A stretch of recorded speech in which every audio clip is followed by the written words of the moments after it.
Hello guys, alam kong hanggang ngayon nalilito ka pa kung ano ba talaga ang purpose mo sa buhay, kung bakit ka nabubuhay sa mundong ito.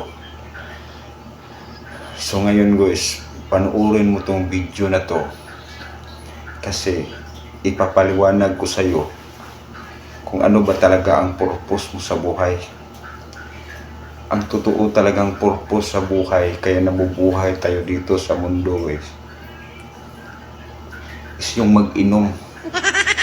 Yung uminom ka palagi, magsigarilyo.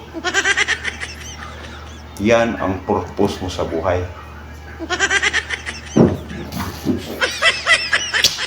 Bigyan kita ng sample para maniwala ka na ang purpose natin sa buhay is yung mag-inom. Kasi, di ba, lahat ng bagay sa mundong ito, Diyos ang may gawa.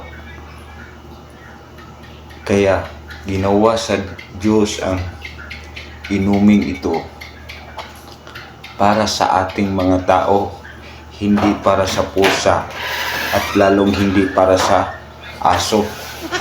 Kasi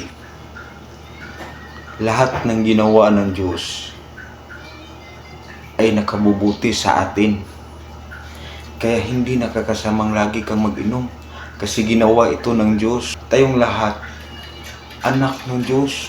Anak tayo ng Diyos. Hindi mo magawa ang Diyos na ikasama sa atin. Kaya ginawa sa Diyos ito para ating inumin. Kaya mula ngayon, mag-inim ka ng mag-inim. Maglasing ka ng maglasing. Galing ka sa trabaho, kailangan lasing kapag uwi sa bahay nyo. Yan ang tunay na purpose sa buhay mo. Magsigarilyo ka. Kahit mahal ang sigarilyo, bumili ka ng sigarilyo. Kasi natutuwa ang Diyos sa'yo niyan. Alam mo kung bakit natutuwa ang Diyos sa'yo? Kapag binili mo kahit mahal, yung Red Horse at sigarilyo. Alam mo, halimbawa, kapag ikaw yung gumawa ng produkto at binalik-balikan niya ng tao, sigurado ako, matutuwa ka. Yun din ang Panginoon. Kaya pag lagi kang umiinom, lagi kang ninigarilyo, masaya ang Panginoon nun.